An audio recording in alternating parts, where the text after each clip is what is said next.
Today it's going to rain. This is the first time to rain here in his province.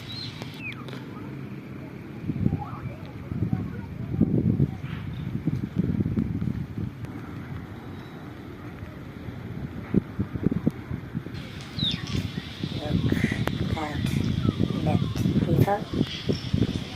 They don't have any shelter and live under a simple tent.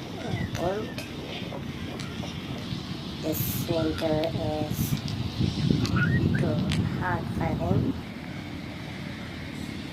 They just waiting for anyone, an organization to help them.